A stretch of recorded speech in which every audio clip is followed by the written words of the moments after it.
보시는 것처럼 위임 종료의 경우에, 즉 이거는 관리인의 임기가 끝났을 경우를 말한다고 볼 수 있어요.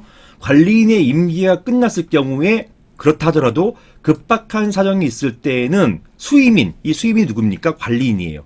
그 수임인, 그리고 그 상속인이나 법정 대리인, 이건 볼 필요가 없고요. 위임인, 이것은 관리단이 되겠죠.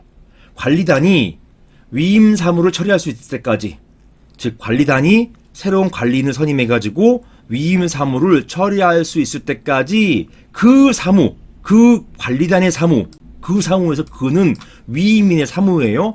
그 사무의 처리를 계속하여야 한다라는 것이에요. 누가요? 임기 종료된 관리인이, 즉 위임이 종료됐다 하더라도 이 관리인이 뽑는 거는 관리단의 업무를 관리인에게 위임하는 것입니다. 이렇게 보고 있어요, 판례가.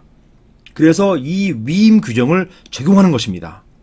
그리고 임기가 종료됐다 하더라도 계속해가지고 관리인의 업무, 즉 새로운 관리인이 뽑힐 때까지는 관리인의 업무를 할 수 있다는 것, 그 근거 규정이 민법 제691조인 거예요.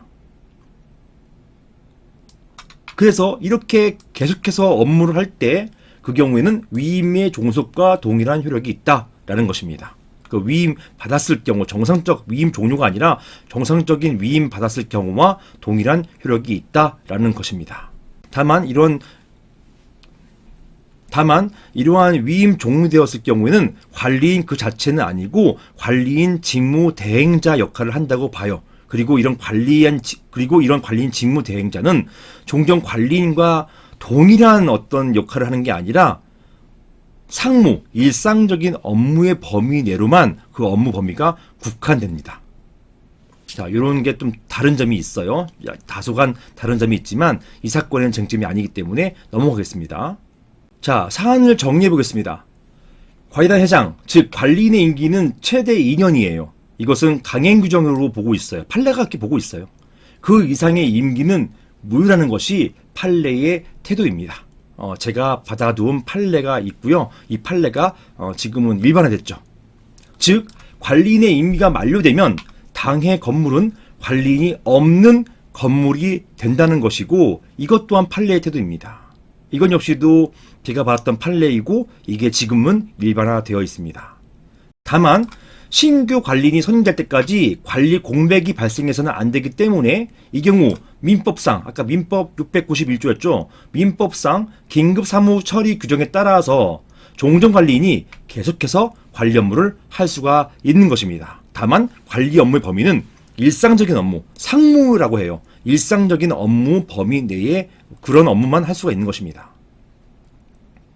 그러나 임기가 종료된 관리인이 긴급 사무처리권이 있어서 사실상 관리 행위를 한다고 해서 관리인의 지위를 여전히 갖고 있는 것은 아니에요. 관리인은 아니에요.